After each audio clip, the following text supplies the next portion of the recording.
Hello guys, in this video I'm going to show you how to turn off the bubble function on the Frozen City application.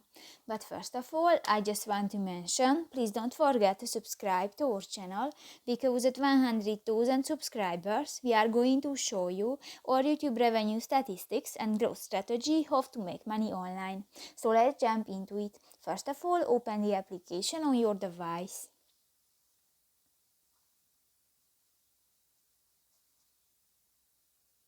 This will take a few minutes when the application is uploading.